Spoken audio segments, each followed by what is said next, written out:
What's up, football fans? Welcome to the SumerSports Show. Lindsay Rhodes and Thomas Dimitrov with you. 15 minutes post-trade deadline. Everyone who is going to be moved this year in the NFL has already been moved, Thomas. There were a lot of people, actually. I mean, relative, right? For NFL trade deadlines of years past, there were a lot of people that had been traded in the weeks leading up to this, but 8 moves that were made just today. It was kind of a fun day following all of those. Some notable players that weren't moved. We'll talk about those also. And what was expected, Lindsay, it wasn't like we had these blockbuster moves with a ton of big-time picks involved, but that's what I expect during this time. I do find it interesting there are so many receivers, and maybe we sort of pontificate on why receivers go. Another time, another place, but think about receivers in your building. Are they dime a dozen? I'm just saying in general, there's a lot to that. I know there were a couple pass rushers or a few pass rushers, but receivers, why is that position one that's moved?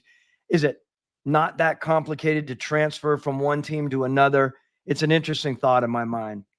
That is interesting. And you have some examples of wide receivers that have already been moved, kind of easing in originally, like Deontay Johnson's a perfect example of that for the Baltimore Ravens, who was hardly used at all this past week. And then D-Hop on the other side of that coin, right, in his second game with the Chiefs, just through the roof. I mean, what an outstanding addition he's turned out to be for KC.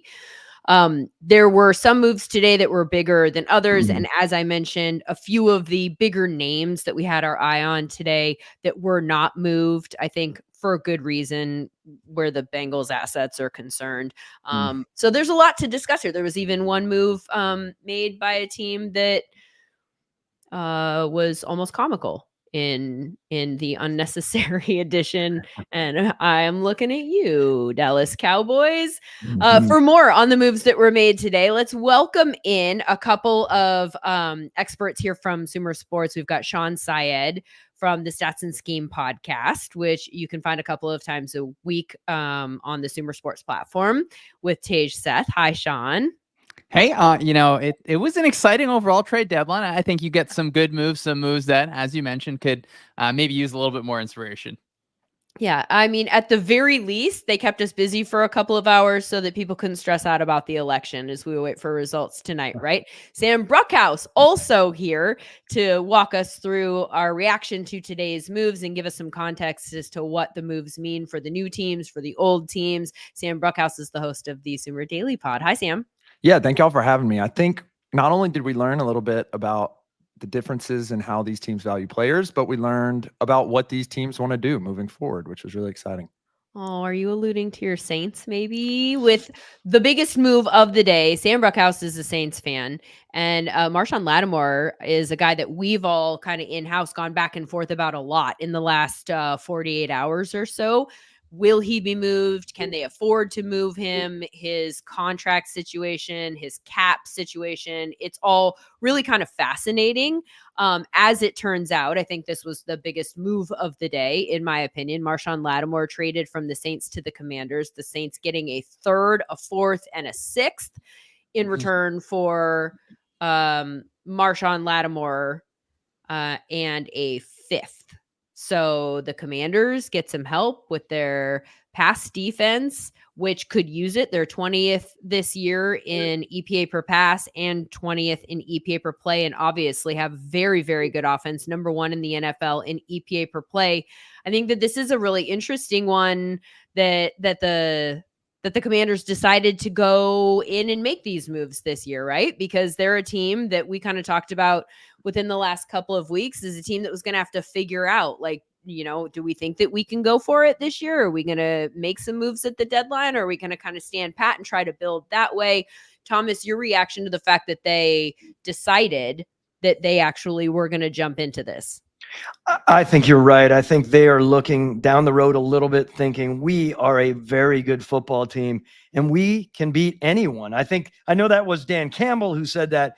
I kind of think that Dan Quinn probably is saying that quietly, like, we need to keep growing. We need to keep getting better. That whole idea of being 20th, Lindsay, as you were talking about in the EPA, that there's also another, and the guys can talk about this, the success rate. I think they're 4th worst in the success rate on the defensive side. I was talking to my other buddy who should be up here as well, Sean Clement, who gave me that data, guys, just so you know. That's a big deal, right? Dan Quinn does not want his defenses to be down in those areas. So bringing in a guy like this guy's going to be legitimate for him. I really like what they did. I think it's a top move for them and where they're going with their team and the projection, of course. Sean, tell me more about the type of corner. We're all kind of familiar with Marshawn Lattimore, but like maybe you're a Commanders fan that hasn't paid particularly close attention to his skill set, whether it is still now what it once was. What are the Commanders getting and how will he help them?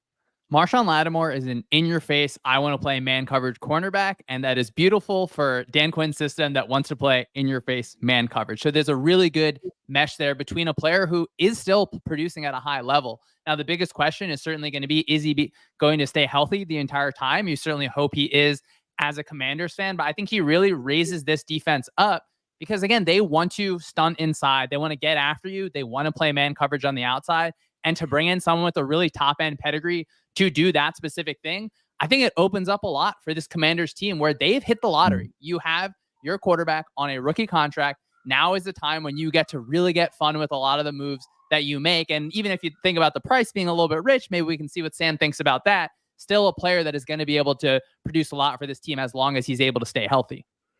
And I want to point out real quick the trade graphic that you're seeing on your screen. We're going to pop these up throughout the show here today. The top portion with the SumerSports logo attached to it is what our Trade Explorer suggested prior to the trade being made as what the compensation was likely to look like. We were projecting a 3rd and a 5th round pick for him. It was most close in comparison to the Darius Slay trade from the Lions to the Eagles in 2020. And as you can see on the bottom of your screen, the actual compensation was in the roughly that ballpark. There were a few more picks kind of swapped, but it all kind of averages out to be roughly what we were expecting. Sam, I mentioned that you are a Saints fan, so I think you're a little bit torn about this move, maybe professionally and then personally with your emotions wrapped up in it. You know more than anyone. This is a guy who hasn't allowed a touchdown in single coverage since 2021. Like, he's been so good. He has only been targeted this year 14 times on 257 coverage snaps. So that gives the Commanders somebody that opposing teams won't even want to throw at, right? Like, he can maybe lock down a number 1 wide receiver in a way that they haven't been able to. He has a passer rating against of 74.4 for comparison purposes. I don't have these numbers in front of me anymore, but for comparison purposes, talks about Pat Surtain. He has a 69 passer rating and Sauce Gardner has a 99. So he's playing really well. This is a very good corner. What do you think about the move?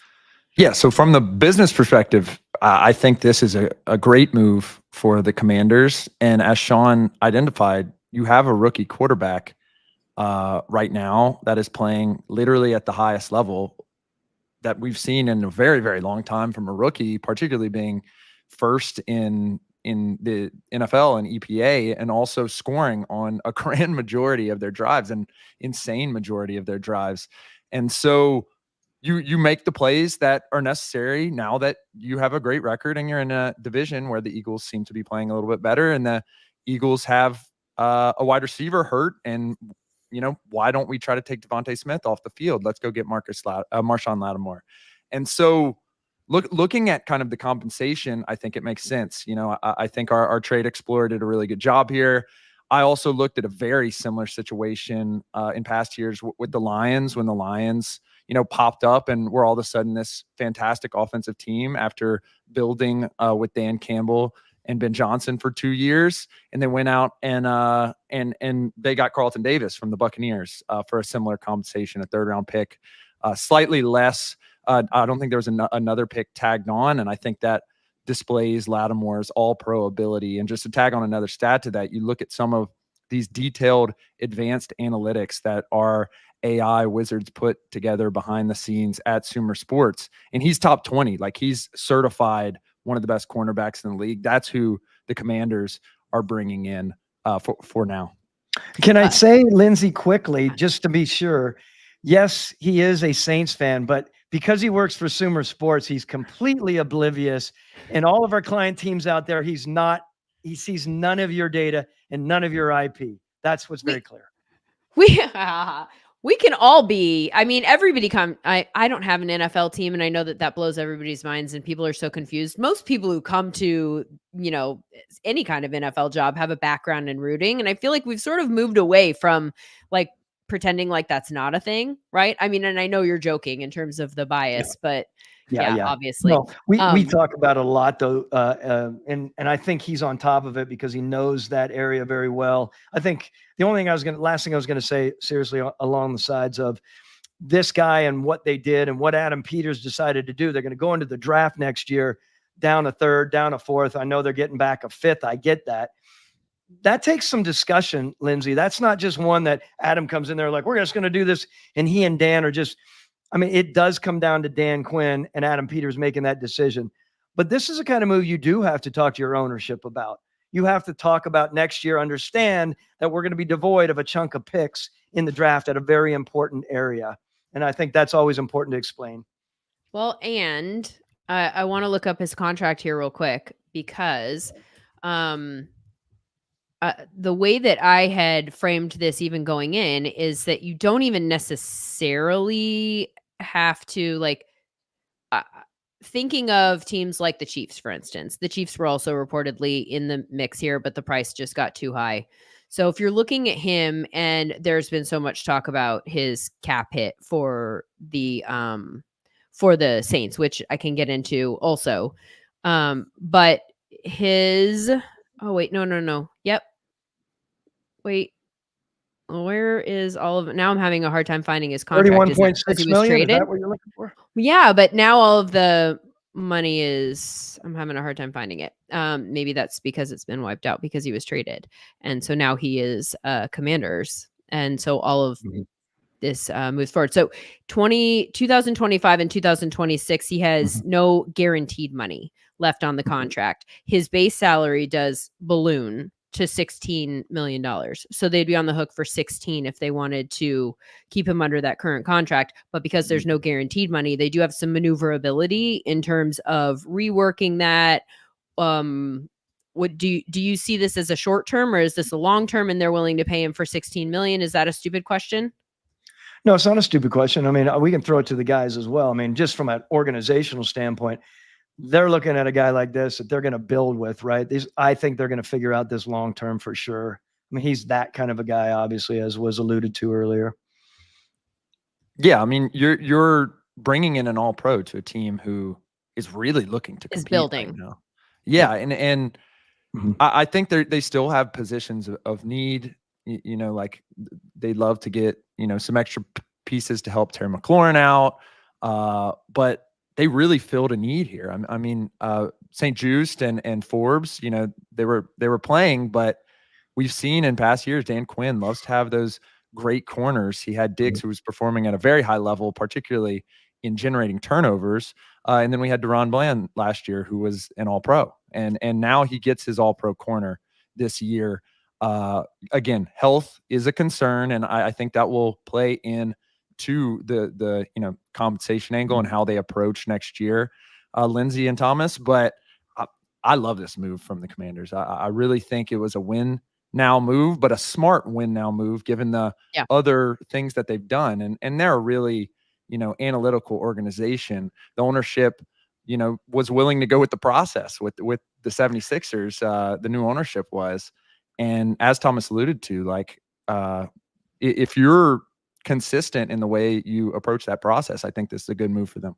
Lindsay, I think it's really important to remember too, when you're a team building group, the head coach and the GM are sitting there. Okay, what is out there in the draft, right? They're going to go to that because this is an expensive move.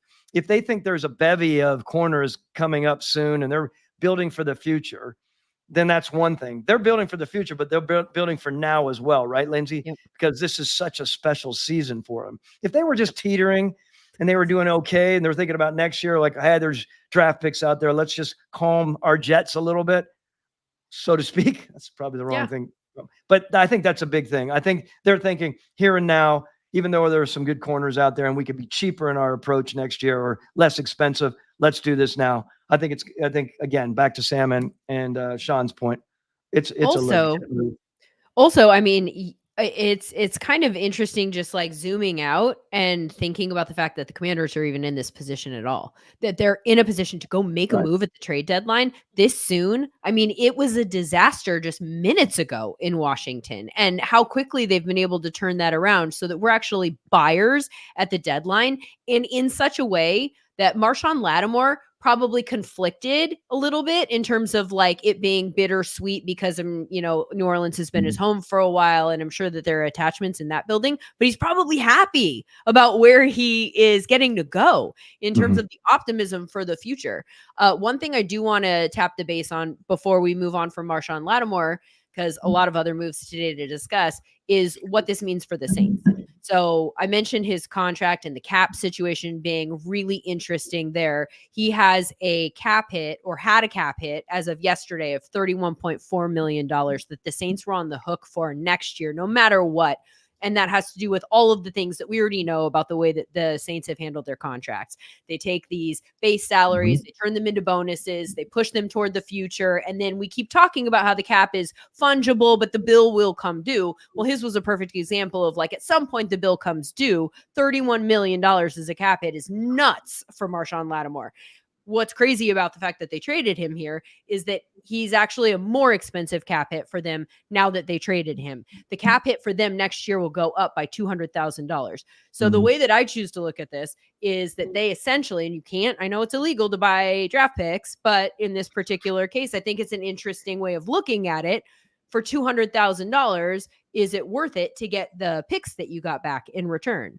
And so that would seem to be that they chose that the answer there was yes. And I wonder if this tells us anything about how they might handle the rest of these contracts moving forward this offseason. Sam, do you think, Thomas, I'm interested to get your opinion. Do you think that this means that this might be medicine time for the New Orleans Saints this offseason?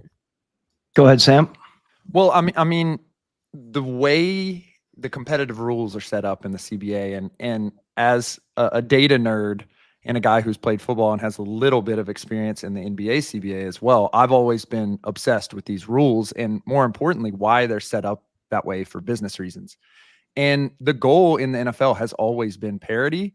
And this is kind of the enforcement, the pill to swallow for being really good for a really long time. I mean, you look back at Mickey Loomis's career, he's only been less than, 7-9 or in that 500 region once. And I think that was the Katrina year.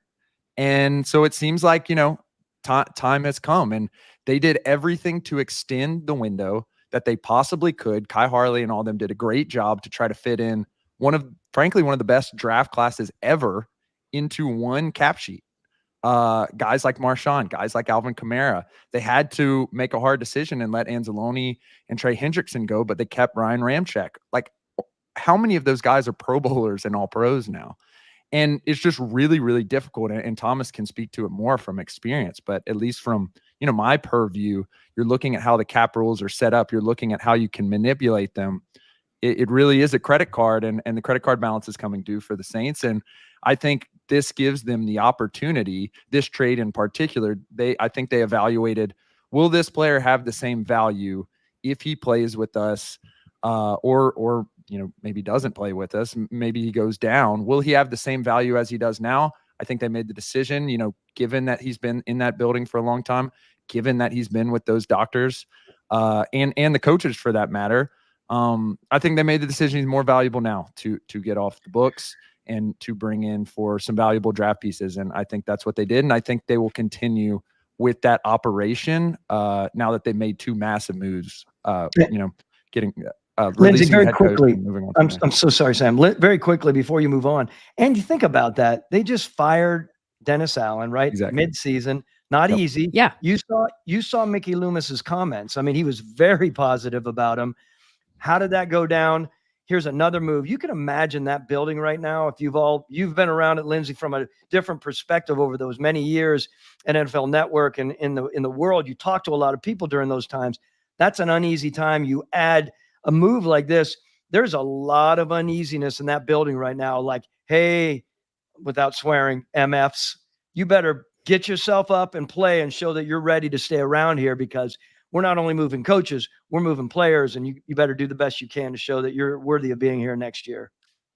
But also, this is a team that is, and again, to go back to the cap, I know that everybody thinks, especially where the Saints are concerned, that it's not even worth talking about the cap because they always just, push it further down the road. But they are $61 million over the cap at this moment for 2025. The next closest team in that sense is the Browns, and they're $8 million over. Like $61 million over is massive. They're going to have to somehow get that down to zero. And that's either going to be doing what they've always done and renegotiating and pushing these bonuses further down the road and making this a problem for the future.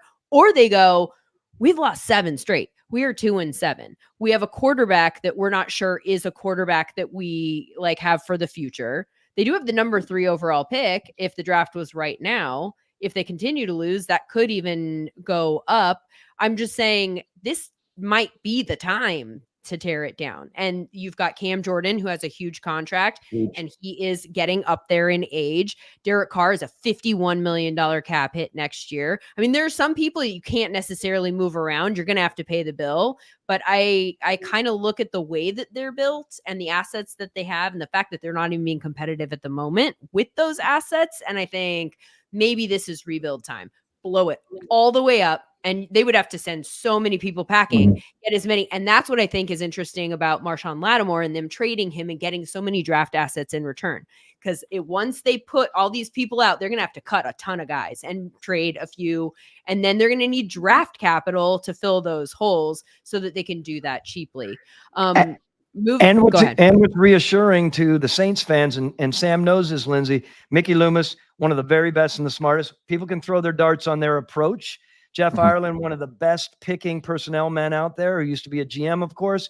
They'll put that together. Believe me, no one should be worrying about this is going to be blown up and we don't know what we're doing here. They are a smart organization. And Mickey's been doing that for a while, Lindsay. You know that.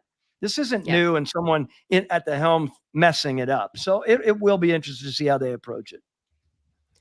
As for other big moves that were made today, Sean, which of the other moves that was made today do you think is the biggest that we haven't discussed so far?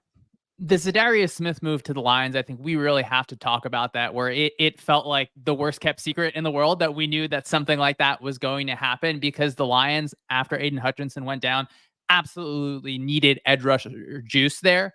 And he is still a productive player. I think that it means that the Lions can blitz a little bit less. I just think there's so many positive downstream effects of having a player on the line that you can move him around. He can stand up over the center. He can create different matchups for you and just lower the time that the cornerbacks have to cover. And I think that it is a move that had to be made, and I think is a really, really positive one for the Detroit Lions. Sam, this is the Browns getting rid of Za'Darius Smith here, which makes sense. So they receive a 5th and a 2026 6th round pick in exchange for Smith and a 2026 7th round pick. You can see the Trade Explorer from SumerSports and what we thought he was probably worth. And it looked like it was just a 6th straight up. So pretty close to what we thought that they would get. There were some other pass rushers today that we thought might be on the move, teams that might be in the market for a pass rusher that weren't able to get a deal done. I'm looking at Jadeveon Clowney. I'm looking at Ojulari, Trey Hendrickson, and I want to have that as a separate conversation in just a bit with the Bengals, because I personally think that that's smart that they held onto those assets. I think they have a chance to be competitive in the AFC. But Za'Darius Smith to the Lions, and a team that we knew was looking for pass rush upside, and a team, by the way, that the last few weeks hasn't looked like they needed it desperately. They put themselves in a really nice position. It's incredible. This is a team that can lose Aiden Hutchinson and still be as strong on both sides of the ball as they've been. Yeah, they have talent on that defensive side of the ball. They've drafted really well. Highlighting in particular, Brian Branch and Kirby Joseph have been game-breaking in their back end. I think their linebackers have played well. We mentioned Anzalone prior to with the Saints. I think, as Sean brilliantly highlighted, this was the move that needs to be made, and they went and got the guy who I think they probably evaluated as the best fit for them. Looking at some of the pass rush metrics, Zadarius is getting up there in age, and we're seeing kind of a decline of some of his athletic, evaluations from the, more objective tracking data side. However, he's been quite good in pass rushing metrics. And I think that they selected their guy for the right compensation. I think maybe Trey Hendrickson was probably going to be, a little bit too much of a draft outlay for them. And they go and get a player on a team that has had a good defense for years now. And he's, played a part in many good defenses over his career in many different places. I think he's going to slot in perfect to that hard-nosed Aaron Glenn defense. Can I add a little bit of cynicism to this? Oh, why? Why would we be cynical? We are not cynical. We are only being realistic about this. The only thing I'd say to everyone, I agree with you guys. You guys are on. I put myself in that spot and I'm thinking, man, we wanted a guy named Max Crosby. This is you and I talking here, of course. We wanted a guy like Trey Hendrickson, and there's a wah moment to this. And all I'm saying is, yes, and no offense, Zadarius, no offense at all. 6 sacks right now? Is that the sack rate right now? 27 pressures. He's going to help them. I get that. But it is one of those situations that I feel when you're in that spot, you're sending a right message to the team, Lindsay, as well. We're doing what we need to do. They know that he's not the star for years to come. We all know that, right? It's just being realistic of what you're getting there. When the Atlanta Falcons brought in Judon, everyone was like, okay, man, he's going to be the sack guy. I think the fan base and everyone needs to be realistic. This is where my cynicism comes in, and maybe it's the wrong word. Everyone should take a deep breath on this. Don't expect this guy to come in and have 15 sacks. Maybe he does. Just know that you're getting a good addition. A solid addition.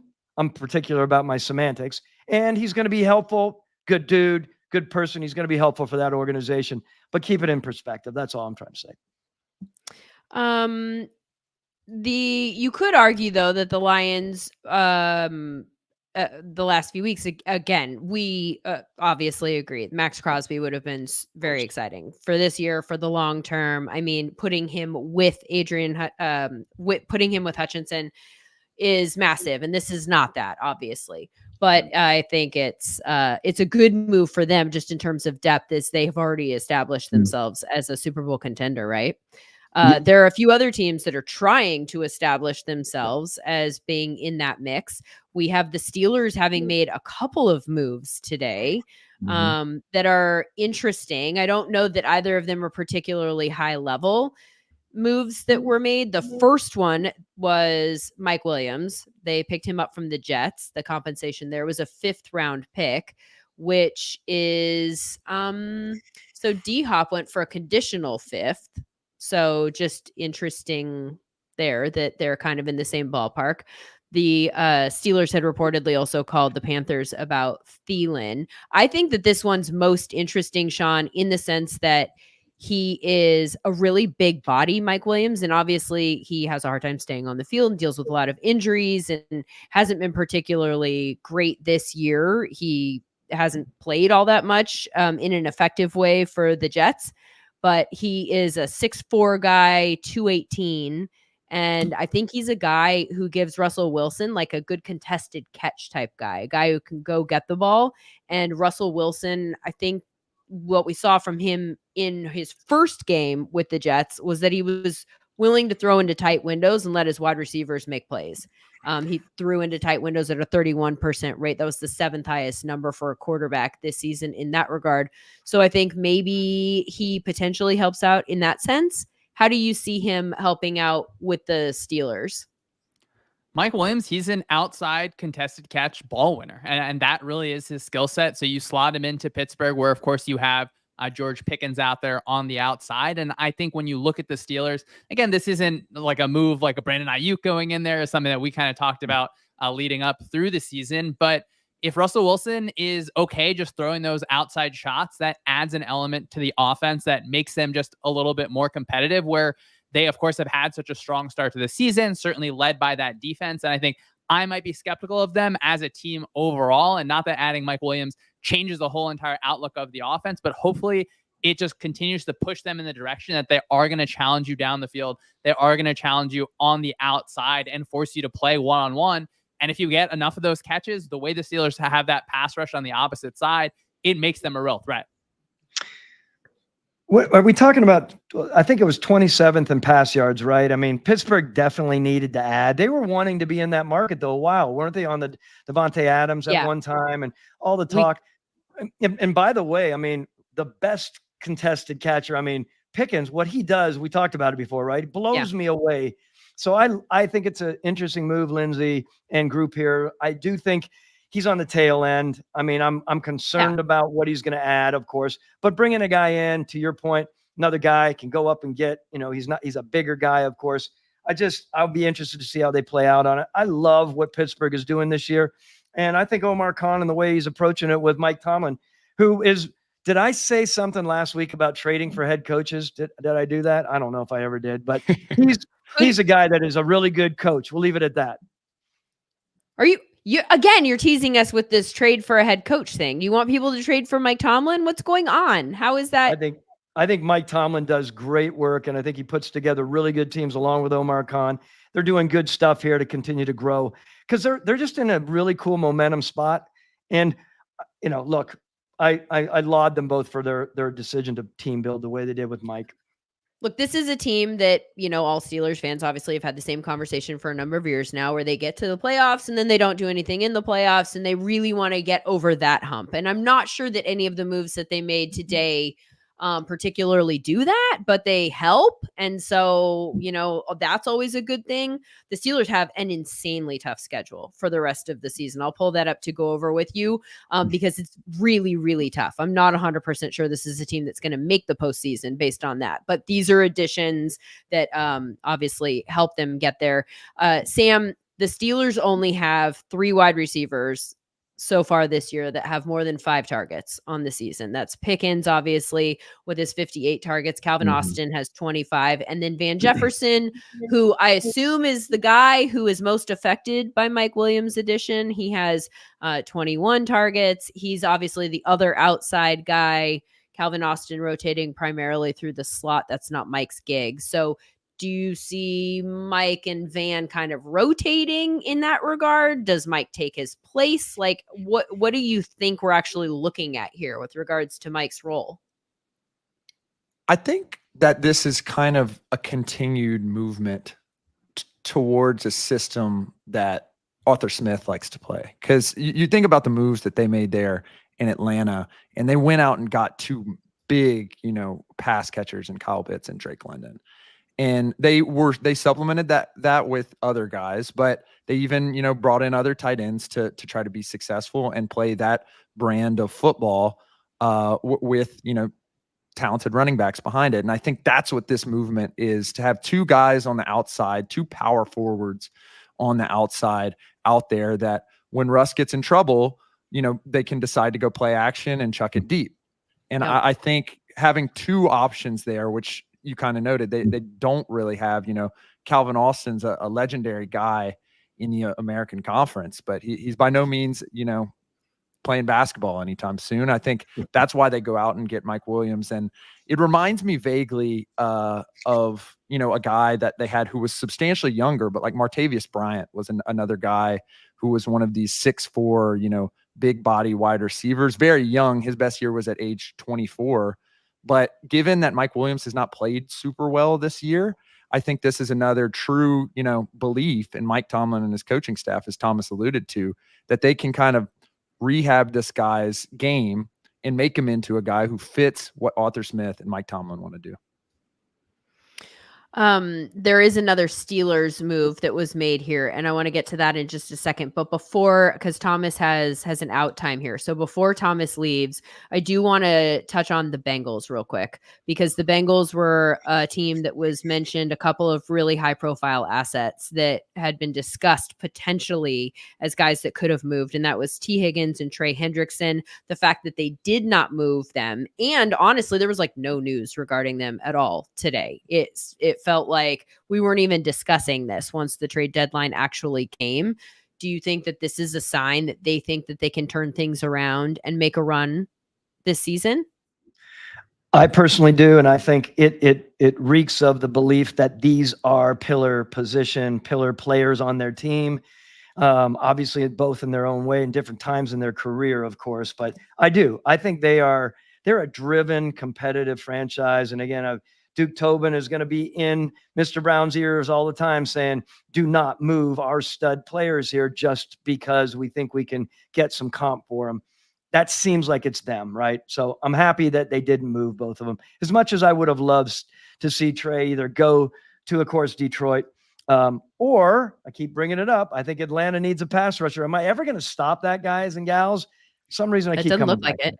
No, I get it. Yeah. Well, I mean, I know Falcons fans are like, yeah, keep talking about that 100%. The Bengals right now are 4-5. They're sitting in 8th. Their offense has been pretty good when T is on the field, which now that the trade deadline has passed, is he suddenly going to be healthy again? I don't know. We'll look at that this week. They're 8th in the AFC. They have games left against Dallas, Tennessee, and Cleveland, which are all winnable. They play Denver. That one is obviously winnable. I don't know if it's like a sure thing that they do win it. They play Pittsburgh twice. I think that is winnable in terms of the Chargers is winnable and not a guaranteed. And then it's the Ravens, which is a really tough matchup. I guess what I'm saying is that in terms of their win-loss record, I kind of play this out and see them having a winning record, probably not by much, but like a winning record. If I'm generous and I have them splitting some of those matchups, whereas the Broncos, who are the 7th seed right now, still have to face the Chiefs twice. They play the Falcons. They play the Chargers, who they already lost to. They play the Bengals and they play the Colts. I just think that there's an opportunity here for the Bengals to get into the postseason.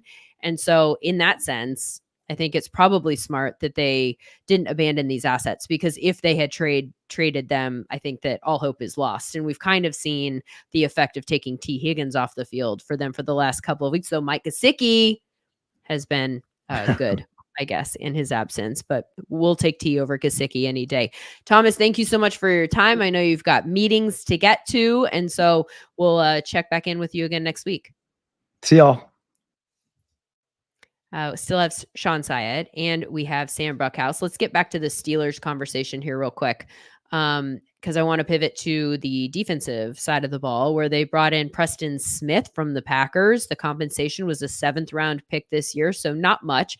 He hadn't really made much of an impact this year for Green Bay. He'd started all 9 games, but didn't feel like he was a particularly great fit in that defense.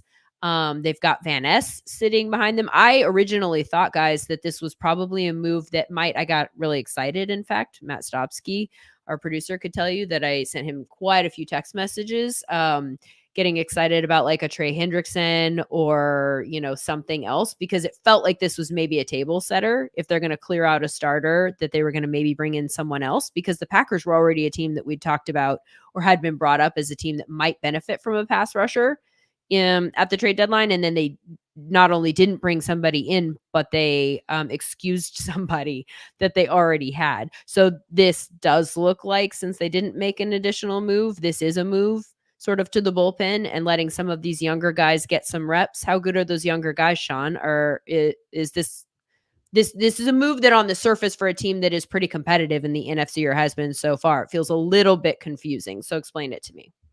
I mean, the group hasn't been good enough this year. I think that now when we look at Lucas Van Ness, he becomes an extremely important player for this unit, where I would have loved to see them get an edge rusher. I was with you where I thought that Preston Smith move was opening up for another move. And hey, maybe they tried to make that move, but they weren't able to be successful there. I think when I look at the Packers defense as a whole, that edge rusher spot is certainly something that I'm just going to be concerned about, where coming into this year, I felt, hey, this can be a really, really good group.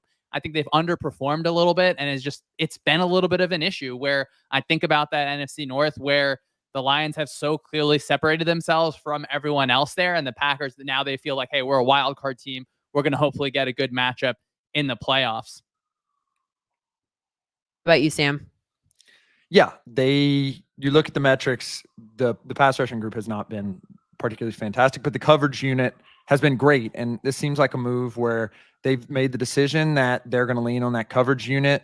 I think Thomas highlighted that there were multiple instances of these kind of pivot places for these contending teams where you make a decision of like, how much better can we actually get? I think this might have been a standpoint for a Packers team whose defense has been significantly overachieving from what they did last year. And I think maybe they just did a true evaluation of themselves and said, hey, let's lean on our back end and let's move on from a guy who maybe doesn't fit, and let's get some compensation for him while we can. Competitively, what do you think this means for the Packers this season? They're in the playoffs right now at 6-3 in the 7 seed. And the next closest teams are 4-4. So they have a little bit of a buffer though. Though the Rams and Niners and Tampa Bay are all on the outside looking in right now. So they could have some teams breathing down their neck down the stretch. But do you think that they can remain competitive without him there? I certainly think that the Packers are going to be competitive to the end again in that more wild card mold. I don't think that like Preston Smith wasn't their game breaker on defense. I think it was more of me being disheartened that, hey, you don't add a guy in there. I still think about, the Packers versus the Vikings. We see Sam Darnold have just, a little bit of turnover issues here and there. However, their offense is going. So I think you can still lean towards the Packers being that second team in the division. I just think the hope that they're going to overtake the Lions towards the end of the year, I think that is pushed out, not just because of this move, but I think also sort of just what we've seen on the field so far this season. Yeah, I mean, the Lions certainly look a lot more dominant than the Packers or the Vikings or, honestly, a lot of people in the NFL. The Lions are looking really, really good, but there's certainly enough room for them to get into the postseason in one of the wild card berths. Sean Syed is the host of Stats and Scheme. You can get that podcast 2 times a week wherever you get your podcasts on the SumerSports platform.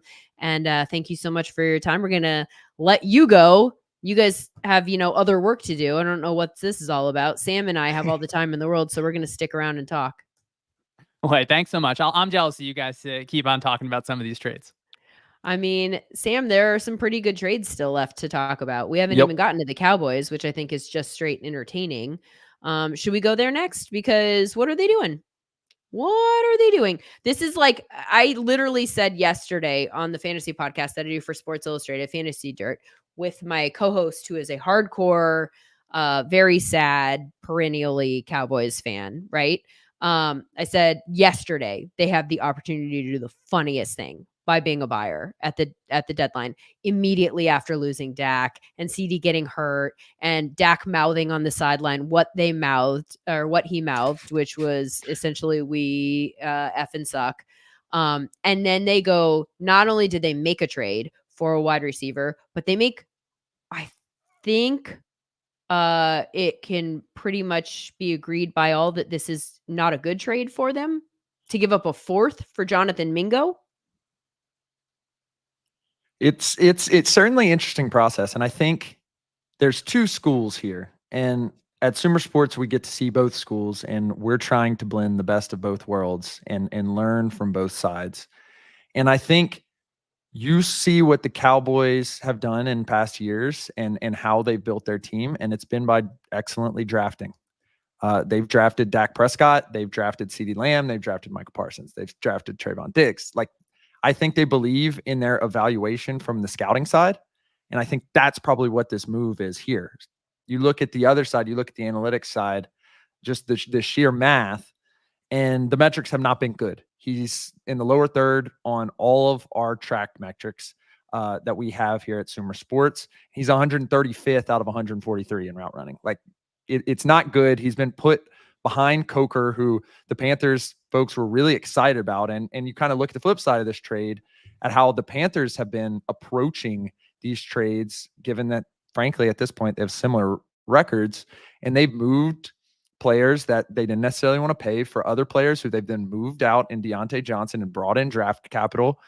Not to dig too deep on the Cowboys, but I want to know how fast the Panthers said yes to this trade. Was it a situation in which, they got the call and they phoned it in?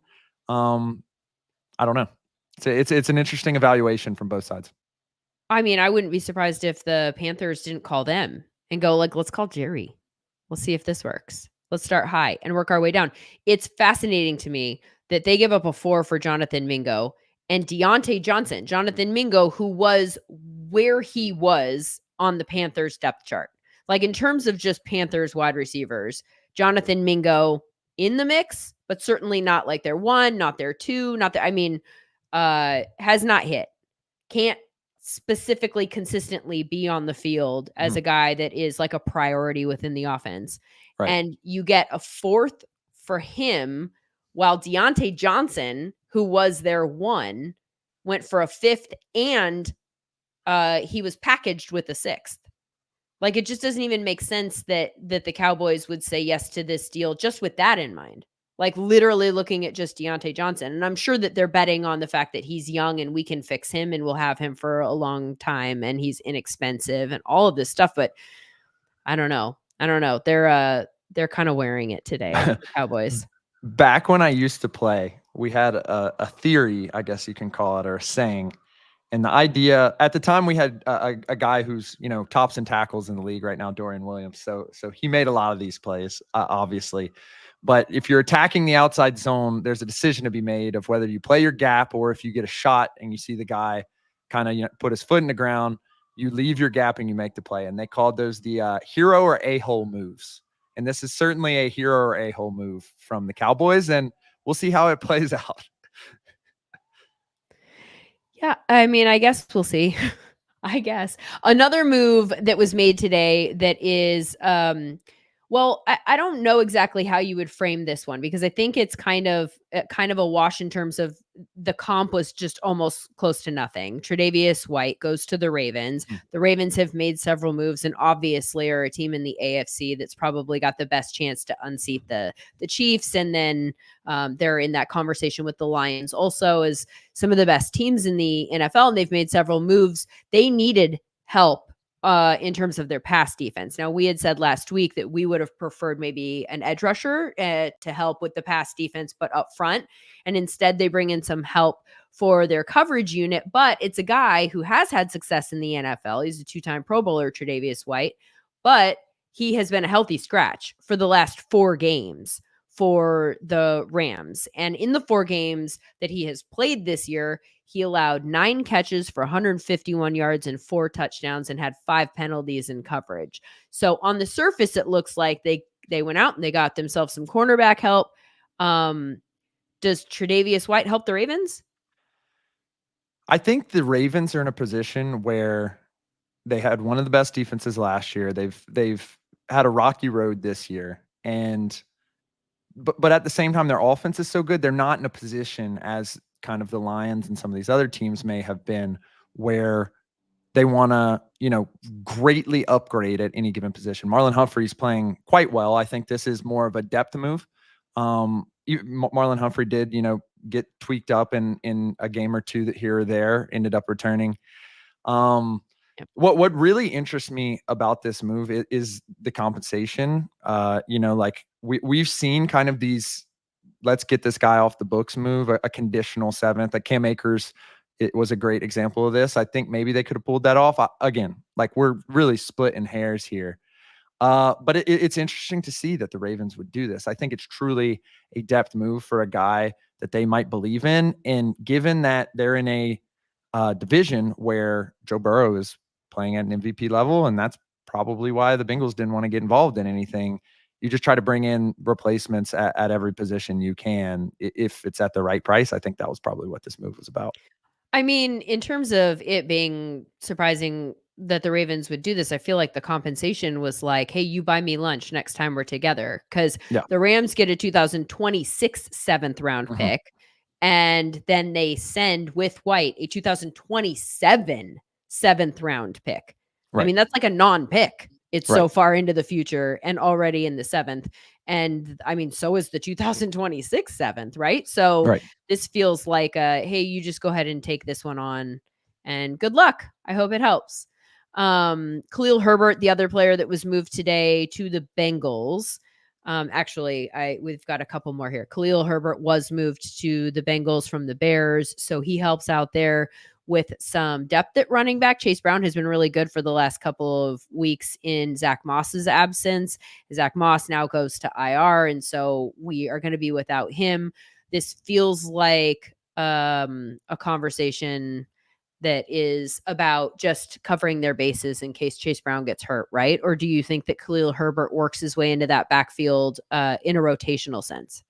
Right. In past years, they've been heavily reliant on Mixon. It was basically a one backfield. We've seen them have success this year with having it a little bit more split between Moss and Chase Brown. Moss goes out. I think they want to keep Chase Brown in his role. He'll probably see an expanded role. But I definitely would agree with you. I think this is a very similar move as the Tre'Davious White trade of let's cover our bases. We know we have a good offense. Let's ensure that we continue having good offense, especially since, Eric All, who they were running a lot of 13 personnel. They were trotting out a lot of tight ends. He goes out with an injury. And Yeah. I think they're just trying to find weapons for Joe Burrow to continue playing with.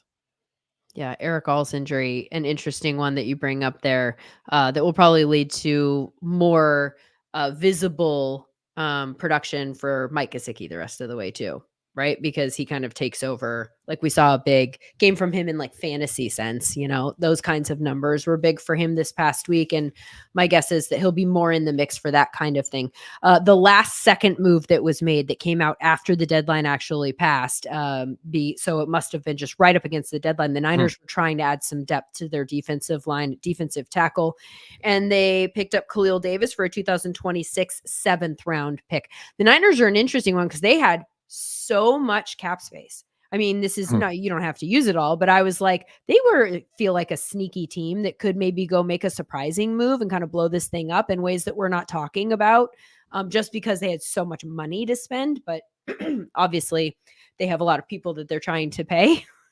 Right. And so they're not going to be irresponsible with that money, but they get some help on the defensive line. How do you think he benefits them? Yeah, I had this type of move highlighted pre-deadline. I thought it was going to be with the Patriots. I thought Devon Godshaw was probably going to be the next guy moved from the Patriots. I also highlighted Tomlinson from the Browns. I'm sure discussions were made all over the league with all types of defensive line. This makes a lot of sense for the 49ers. They've had a lot of injuries at that interior defensive line. They really needed to beef up against the run. And I think they, right against the deadline, probably phoning it in, sending the fax, pressing 35 times on the button just to make sure it gets in. But they certainly got it in. And I think this is a good reinforcement of the guys that they have there. One of the moves that was not made, and I mentioned his name already, and Stopsky, who works with the Giants, already put in the chat for us to stop talking about this. Azeez Ojulari. The Giants did not move him. They were reportedly looking for a high 5 or a late 4, according to Diana Rossini. He becomes a free agent at the end of the year. So that's obviously part of this conversation. Giants clearly aren't going anywhere this year. And so Mike Garafolo from NFL Media tweeted at 3:13 Eastern time that the Giants weren't going to move him barring a significant pivot because they didn't want to give him away. This doesn't make any sense to me, because they're going to lose him in the off season. And again, like if you can get anything for him, I think you should probably try to do that. And as I mentioned yesterday with regard to Marshon Lattimore, like right now when teams are desperate is probably the most you're ever going to get for somebody. Well, it's irrelevant for him because they're not going to get anything for him in the off season. But because that's true, should I be surprised that he did not move, or are there reasons that they would not want to move him? I thought he was one of the guys who was a sneaky premium player in this. Like, you don't hear the name pop up a ton. There's certainly more primo players on that team or highly drafted players, Dexter Lawrence, Brian Burns, who they traded for this year. They also have Kayvon Thibodeau, who was a high draft pick. But Ojulari has turned out to kind of be, their guy off the edge this year. And it's a difficult move. I think it's so interesting how these negotiations turn out a lot of times, because I think maybe in the league's eyes, he's not that premium of a player as he shows up kind of on paper from time to time, particularly this year. I think that people wanted to go other ways, different fits. I was shocked. I thought he could be had. I thought a team who really wanted to compete and really wanted to go after it could have got him. I kind of slot him here in like the Greg Newsome vein of guys who probably should have been moved. and probably could have provided a lot of value. But maybe teams just didn't think that it moved the needle enough. And thus they didn't end up pulling the trigger on it or moving substantial draft capital for it. I got a text from somebody who said that they thought that he was having a great year based off the strength of the rest of the line. So I think based on what you're saying about how the league might evaluate him, Right. it's possible they're not falling for it. You know what I mean? Yeah. Like I think he's benefiting from the people around him as opposed to like bring him in here and he's a real upgrade. So if you're looking at a 4 or a 5, like Diana Rossini was throwing out there, then they might have just thought, nah, we're not going to do that. And in that case, but also we look at some other guys who were moved for less than that. I might argue if I'm the Giants that even like a 6 or, just anything that can help us in terms of rebuilding. Cause as it is, you're going to lose them in the offseason and get nothing. Yeah. I'd be interested in if he was kind of a target in the same vein as like Baron Browning. And when he got moved yesterday, maybe that took that off the table. I think you always try to have options. I thought those would have been very similar trades in my opinion. All right. Clearly having a coughing fit here. Sorry about that. All right. So in terms of the other moves that were not made, anything stand out to you that we need to discuss? The Chargers did not go get a wide receiver. Is there anyone else? Will you please talk so I can not talk? Yeah, I think the Chargers were a big one. I thought the Chargers were going to be a factor in the Deontay Johnson situation. I don't know if I don't have any inside info of whether they had negotiations there. I just think they definitely needed someone, and then also like you flip the coin and you look at some of the teams that, made moves or like the Bengals, for example, they became buyers. That was interesting to me. I thought they probably would have just stayed put. Obviously didn't cost a lot, but if you're going to go out and buy someone for a 7th round pick and you think you can compete, particularly in that division, like why don't you go make a fortification on the defensive backfield? And then the last one kind of is like the Vikings didn't make a move for a cornerback. I thought that was a big hole for them. I thought a big hole for them in the secondary in general. I wanted them to go out and, blow it out of the water with Budda Baker. It became clear that the Cardinals were buyers after Sunday's results. I think Greg Newsome would have been a good fit there. I know there was a lot of talks about, perhaps swinging the bat at J.C. Horn with the Panthers, which would have netted a substantial amount of draft capital for the Panthers. It seemed like that's the way they wanted to move this go round. And then also the Patriots not really moving any wide receivers. I think that product probably would have been a great trade partner for the Chargers as well, as we mentioned, not really ending up making any moves there. Talked about the Steelers, and I kind of alluded to this earlier when we were discussing them, and thank you very much for buying me some time as I died over here. Good God. The Steelers schedule rest of season is insane. And when you look at the difference between their schedule first half of season that we've seen so far that has put them in 3rd in the AFC with a 6-2 record, from here on out, they face the Commanders. They have the Ravens. Then they have 2 games left against the Browns. Those are obviously winnable. They've got 2 against the Bengals. I mentioned the Ravens. They actually have 2 games left against the Ravens. They have the entire division still to come. And then out of the division, in addition to the Commanders, they face the Eagles and they face the Chiefs. Like there is very little wiggle room in there. That could be a lot of L's, and it might not be. I don't want to, I'm not trying to project the future with regards to the Steelers, but I'm saying that is a very, very tough second half schedule. And so a team that is sitting pretty right now in terms of the standings might see a swing in their fortunes for the second half of the season. I'm curious about how today's moves in your mind for them help their chances to win any of those games down the stretch. Yeah, I think the AFC North is kind of the get real division. Like you either got to get real now or you hope you don't strike out.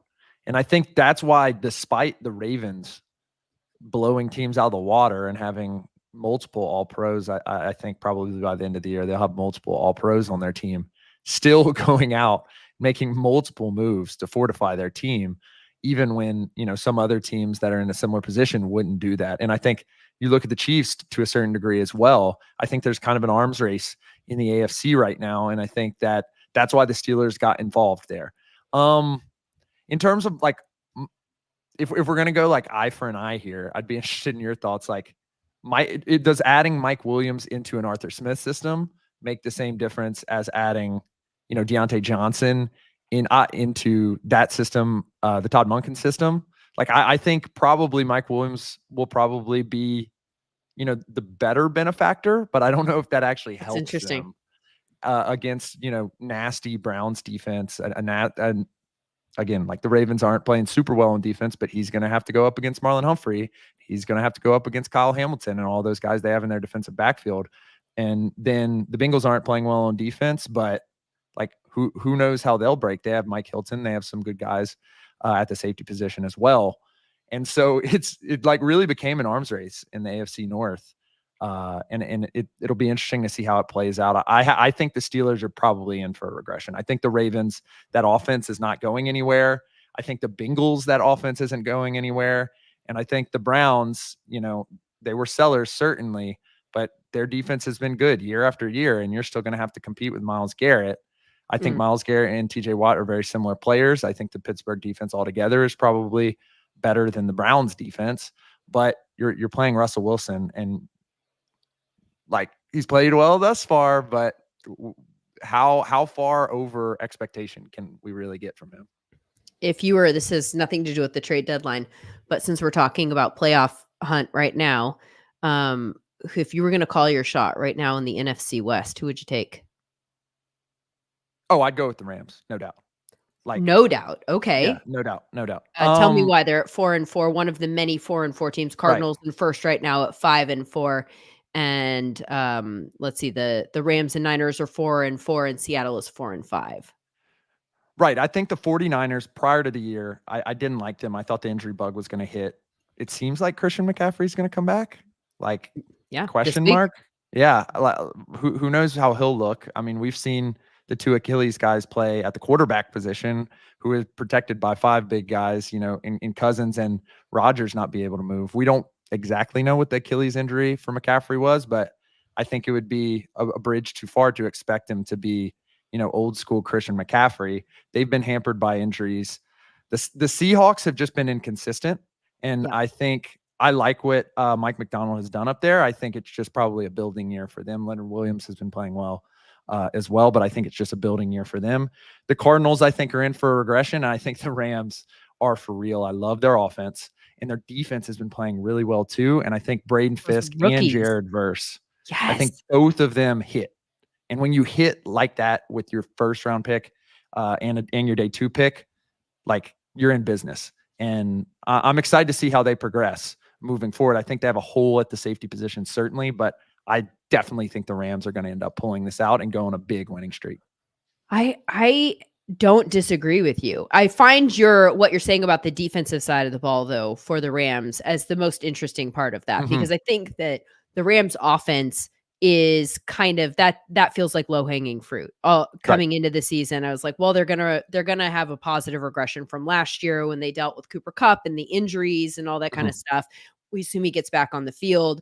Obviously, they had a Cooper Kupp injury to metabolize, and Puka Nacua also, and then he gets ejected for punching someone in that game. So I think we've obviously seen that they're a totally different offense when those guys are back on the field, and it makes sense if the defense just gets better and better and better as the season goes on. We all know Sean McVay is the guy that Thomas Dimitroff is talking about when he talks about trading for coaches, right? But there's no way that the Rams could ever let him go, because that's the admission. That's why you're willing to trade him. You can rebuild. We've seen them rebuild quickly, right, with less need. And he hits on his draft picks. This is turning into like a Rams love story, and I didn't intend for it to be. So, but yeah, you said that about the defensive linemen hitting right out of the gate, and I was like, of course they did. I don't know what it is that they do during the draft, but we need to study it. I mean, we kind of do know what they do differently in the draft, but I think more teams should copy. Yeah, and you look at those two guys, I loved that Florida State team. Like, let's just get that out of the way. Like, I'm a huge basketball fan. That Villanova team of old that had Josh Hart and Jalen Brunson and Mikal Bridges, they're now all on the same team, et cetera, et cetera, et cetera. Like, I think that's the Rams basically recreated that with that Florida State team. Verse and Fisk were both transfers. Verse came from Albany. Like, these are unheralded guys who have succeeded at every level and are now succeeding. You know, they're not reproducing Aaron Donald in any means or ways, but Fisk is like a pretty good approximation. He's been doing a very good job. He's very violent inside. He has a quick get off. And Verse is a true edge rusher. I mean, I'm loving what I'm seeing, certainly. Very violent inside. Always strong football analysis. This is Sam Brookhouse. You can get his analysis on the Sumer Daily podcast. And I really appreciate you joining us today to break down the trade deadline. I feel like we kind of touched on all of the moves that were made, most that weren't made, no major gaps that we need to fill in before we say goodbye. I think we got them all. I'm excited to see this week of football. It's going to be interesting. We saw Nuke Hopkins like light it up last night in an awesome game. Yeah. Nuke with Patrick Mahomes is everything I've wanted for Nuke Hopkins for the last couple of years. I mean, that guy has just gone through it from a quarterback play standpoint to the point where people are surprised that he did what he did yesterday, I think is the most fun part. Yeah, I'm an old Southern boy, you know. So my dad grew up watching all this crazy wrestling, and I was subjected to it, and now I'm a wrestling fan. And they've become like the John Cena guy. Like, they don't lose. They magically recover from injuries. Like, it looked like Patrick Mahomes had tore his Achilles. Then all of a sudden he's back out, and they just add these guys, and it just like ping automatically works. And you know, DeAndre Hopkins given is an elite wide receiver and has been for many years, but it's just crazy to see Mahomes back in the magical, I'm going to dance around for 3 seconds and then throw it up and hit a guy in a face mask. And now they have a guy who can actually catch it, and they have a guy who's going to get open in the red zone. It changes their offense. We saw Devontae Adams, you know, like click with Aaron Rodgers, and that looked like an untenable situation prior to. Can you imagine what it's going to look like when Hopkins and Mahomes get on the same page? I mean, it almost cost them the game. There was a pick there where they just clearly weren't on the same page. And once they do get on the same page, it's going to be pretty scary. And if it ever clicks for Xavier Worthy, which, you know, he's a Chiefs wide receiver. So as the season goes on, I think the chances go up. But we'll see. We'll see. Yep. One thing we do need to work on with Patrick Mahomes is like a little bit less drama when he hurts his ankle. That guy's like the new Ben Roethlisberger, where you think his season's over and then he doesn't even miss a single play. That's what I'm saying. It's like it's become sheer wrestling. Like, he's Randy Savage. He has, man. That's who I was for Halloween, by the way. You're like really? you're hitting the Rhodes household sweet spot right now with all the wrestling metaphors. My son is his newfound love. So yeah, and then they have Taylor Swift. That's Miss Elizabeth up in the stands. You know, like it's become professional wrestling, as all things do over time, especially as we go through an election today that involved a lot of professional wrestlers, strangely. But yeah, it's become like they're trying to approximate high theater at this point, and I feel like they're just toying with us. And I you know, maybe lose a game, maybe let my guy Baker win a game. I mean, like, would that be too crazy? Baker. Yeah, Baker. I mean, yes, that would have been great to see for Baker. Baker is like so many things are going his way. That guy's having quite a season, and it's great to see. It's great to see. I love how the second that they did the coin flip, he knew that they were going to lose, though. That reaction, there's a photo of him just reacting to the Chiefs winning and Patrick calling his shot. This is Sam Brookhouse. I'm Lindsay Rhodes. This is Sumer Sports Live, taking you through the trade deadline reaction, which has now come and gone. So the players are all on the teams that they're going to be on for the rest of the season. This is what we're looking at, and we'll see how things pan out. And we will be back here again next week with more reaction to it all. Thank you so much for being with us. If you're not already a subscriber to the Sumer Sports podcast, please go ahead and hit that follow button wherever you get your podcasts. Go ahead and leave us a review. That'd be awesome. Thank you so much for being with us.